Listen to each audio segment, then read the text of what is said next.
सूबेदार भी मरंदो त शामी वेंदो चौ समूरा एसपी मरंदो त शामी वज़ीर मरंदो त शामी वज़ीर मिनिस्टर ऑफिसर मरंदा सब कबर में हलंदा इन जे करे आलिम अवां के समझाइन पिया त जी दुनिया सिंगारी थव ती कबर के भी सिंगारे कि हितां जा बंगला सिंगारिया थी ये कबर जी सामी भी सिंगार तैयार आयो हितों तो बंगला हराम जा हलाल जा एक मंजिल बी मंजिल टी मंजिल साहब जो सही जो किचन है ना उन किचन ते भी 10 लाख खर्चो आयो आ किए नहीं जैसे बोड जा माल भी खाइयो पुलिन जा माल भी खाइया और रोट भी खाइया और 10 लाख जी किचन न ठंदी साहब जी तो अल्लाह साहब ते रहम कजाए अब राम जी दुआ तो घुरणी आ साहब जे बचन ते रहम कजाए उन जे कौल ते बंगले में पर यो जेको पत्थर को वठी हलियो आ न यो सॼो गरीबन जो माल हलियो आ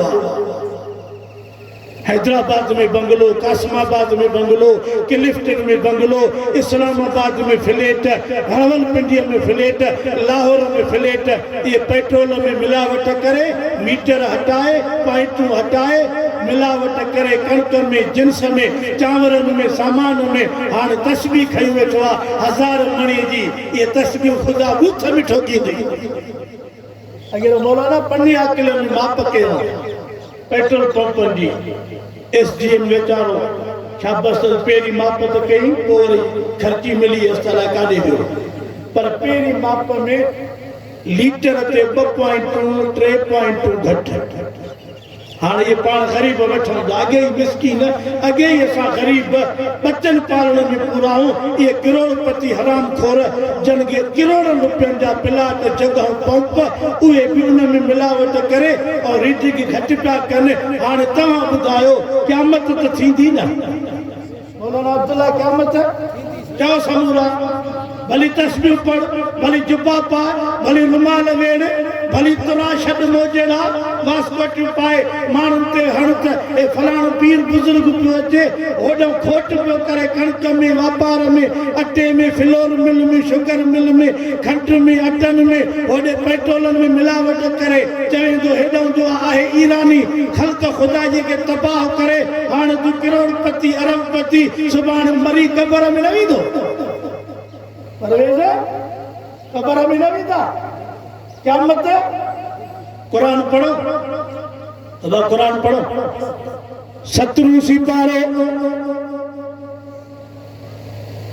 पहली आयत इक़्तरब लिन्नास हिसाबुहुम व हुम फी गफलतिन मुरिज़ून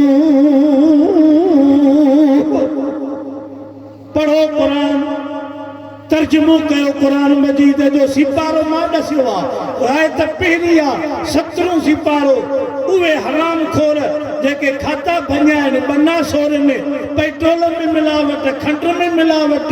अटे में चांवर में गिह में हाणे शिकारपुर जे एसपी जॾहिं छापो आयो त गिह जी फैक्ट्री पकड़ी जंहिंमें कुतन गॾनि ॿिलनि जे गोश्त जी चर्बी मिलाए उन में गिह पिया ठाहिनि उहो गिह उम्मत ॾे पियो अचे अरे लानत आहे तुंहिंजे इन कमाईअ ते लानत